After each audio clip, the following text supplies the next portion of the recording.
Hola, ¿qué tal están? Bienvenidos. Mi nombre es José Manuel López García, Guillermo de Ockham.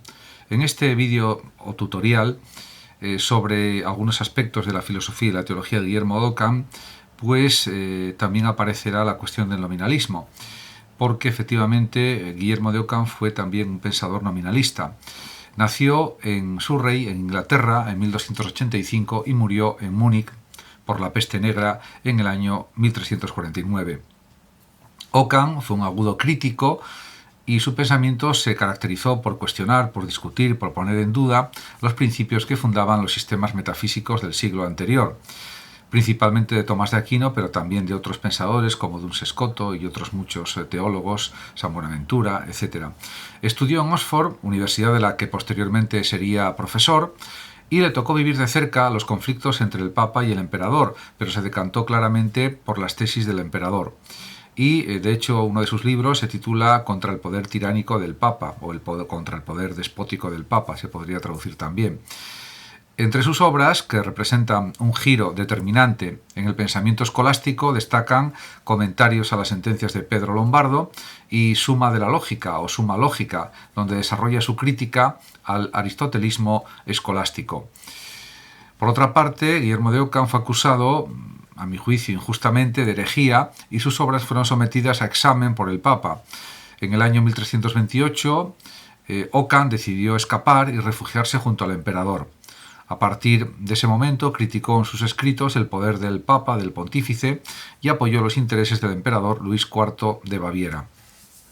En cuanto al nominalismo, es evidente que para Ockham los universales carecen de realidad material, son meros nombres que nos sirven para, diríamos, describir o para reunir bajo un mismo concepto general individuos diferentes. Respecto a Dios y la creación, las reflexiones de Ockham tratan sobre el vínculo entre Dios y la creación, y hay que destacar que, por ejemplo, el dogma de la omnipotencia divina, que es un dogma de fe, significa que Dios puede hacer todo aquello que quiera su voluntad, a no ser que atente contra el principio de no contradicción. Además, él desarrolló el denominado principio de economía o navaja de Ockham, y se trata de un principio metodológico que tiene por objeto simplificar al máximo las explicaciones, eliminando el enmarañado aparato conceptual de la escolástica, que en ocasiones era casi ininteligible, o en muchas ocasiones. Este principio se resume en la expresión no se deben multiplicar los entes sin necesidad, que es una formulación posterior, pero que en esencia recoge el pensamiento de Ockham en este sentido.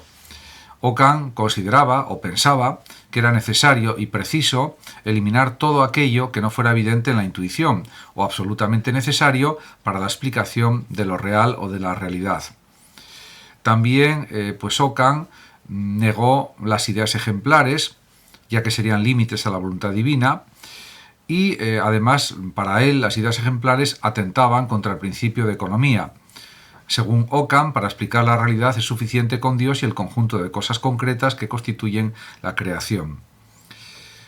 En este sentido, la negación de las ideas ejemplares diríamos que afecta directamente a dos cuestiones fundamentales de la Edad Media: el concepto de conocimiento y el problema de los universales. Ciertamente se puede decir que las contribuciones de Ockham al pensamiento de la Edad Media fueron, de finales de la Edad Media, podríamos decir, fueron realmente muy considerables y ciertamente también fueron muy interesantes. Por ejemplo, en el problema de los universales, el principio de economía o la navaja de Ockham, si se aplica a los universales, conduce a este filósofo a asumir las tesis nominalistas, según las cuales la existencia real del universal no tiene sentido. Para Ockham solo puede existir lo singular. En tal caso, se puede decir que si un universal existiera en la realidad, dejaría de ser universal y pasaría a ser algo particular, algo empírico.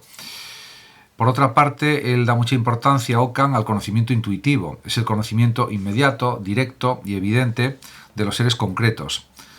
Por lo tanto, no es preciso o no es necesario dar un rodeo por lo universal para conocer al individuo, sino que es suficiente con, diríamos, atender al mundo, a la experiencia del mundo, para aprender, para comprender, etc. De hecho, Ockham atribuye a la intuición la capacidad de captar o de aprehender o de percibir la realidad particular. Por otra parte, en relación con el conocimiento abstracto, pues Ockham considera que a partir del conocimiento intuitivo se pueden realizar abstracciones y generalizaciones. Y es un conocimiento derivado y su valor depende del conocimiento intuitivo. Además, también en cuanto pues, a la negación de los universales que plantea claramente Ockham, se vio obligado a explicar cómo se forman y qué validez tienen las generalizaciones que se originan en la mente humana. Y Ockham comienza afirmando que el intelecto, de forma natural y espontánea, produce signos que se caracterizan por referirse a seres concretos. Ockham define el signo como las palabras entendidas como signos porque señalan y se refieren a una realidad. En este sentido, un signo, para Ockham, es aquello que se encuentra en lugar de otra cosa. En este sentido, pues Ockham dice que empleamos palabras para referirnos a la realidad sin que tengamos que manejar objetos concretos. Y Ockham distingue también tres clases de suposición, es decir, tres funciones que cumplen los signos. Primero está la suposición material o supositio material en latín, cuando una oración se refiere a la propia palabra en lugar de aquello que sustituye. Por ejemplo, al afirmar la palabra Juan, tiene una sílaba, no se refiere a la persona real, a un hombre concreto llamado Juan, sino a la propia palabra. Por otra parte está la suposición personal, cuando la palabra se refiere a un objeto concreto, el jarrón se ha roto. Y también está la suposición simple, cuando la palabra es una generalización. El ser humano es racional. Podemos decir que el problema para Ockham está en la suposición simple, en la que los signos son generalizaciones. En este caso, las palabras son términos generales con los que nos referimos a diferentes individuos. En cuanto a la relación entre fe y razón, pues considera que la fe y la razón pertenecen claramente a planos distintos, sin interconexión. Al ser independientes, la fe de la razón o la razón de la fe, no tiene sentido que la fe busque en la razón ninguna justificación ni ningún argumento. Esta afirmación supuso el fin del problema de la relación entre fe y razón, que había ocupado y preocupado a los filósofos y teólogos a lo largo de la Edad Media. En cuanto al voluntarismo ético, que afirma Ockham, pues está claro que esta doctrina ética, llamada voluntarismo de Ockham, considera que el bien y el mal no residen en las acciones humanas, sino en la voluntad divina. Es bueno aquello que supone obedecer dicha voluntad divina y malo lo contrario. Una de las consecuencias de esta doctrina occamista es que si la voluntad de Dios hubiera sido diferente, se juzgarían las mismas acciones de forma diametralmente distinta. El voluntarismo, en consecuencia, hace inútiles las reflexiones en torno a la naturaleza de la acción humana, su justificación y su racionalidad. El ser humano, para Ockham, solo debe aspirar a obedecer a Dios, no a comprenderlo.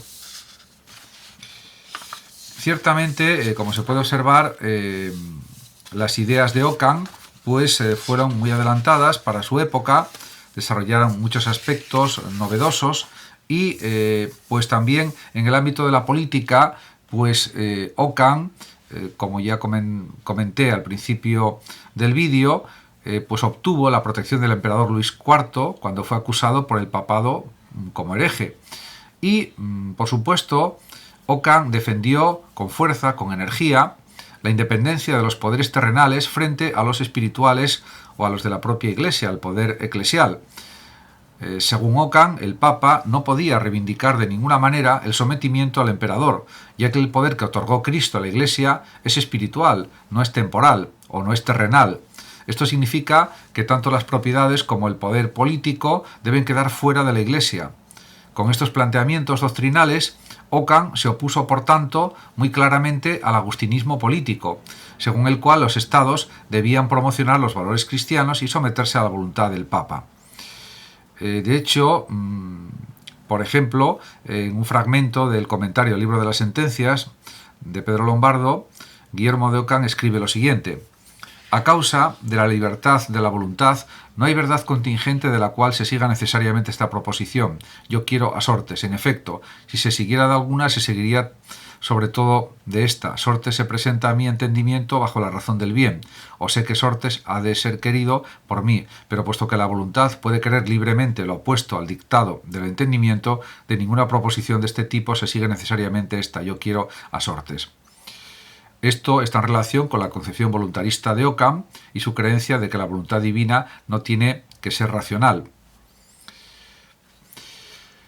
También se puede afirmar que Occam, al igual que Duns Scoto, pertenecía a la orden de los franciscanos, y esto supuso también una serie de conflictos con el Papa, porque había unos conflictos entre los franciscanos y el Papa también.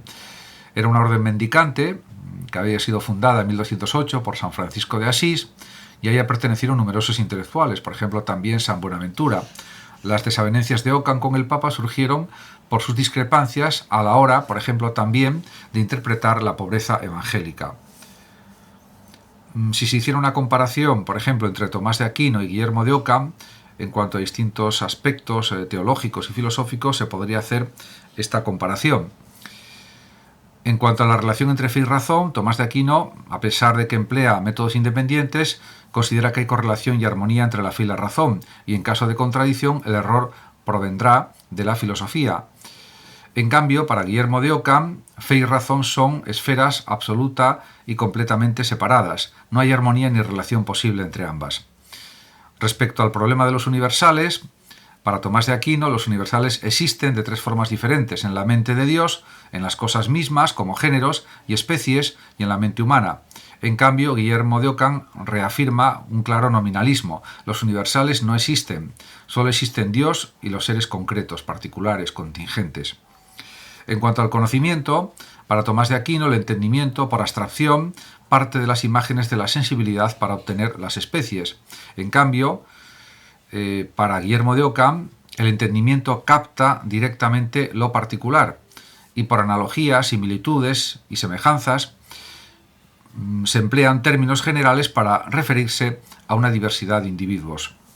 En cuanto a la ética, desde los planteamientos de Tomás de Aquino, existe una ley eterna que proviene de Dios y que es la guía de nuestras acciones. En cambio, Guillermo de Occam afirma o sostiene un claro voluntarismo moral. El bien y el mal dependen de la voluntad de Dios.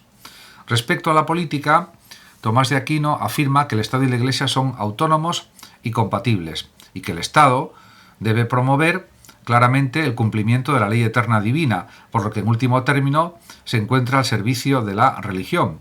De hecho, el propio Tomás de Aquino escribió un tratado sobre la monarquía que quedó inconcluso, pero que terminó otro fraile. En cualquier caso, Guillermo de Occam opina lo contrario. Estado e Iglesia son poderes distintos y totalmente independientes. El Estado se ocupa del poder terrenal y la Iglesia debe ocuparse del poder espiritual o religioso, pero no del terrenal o temporal.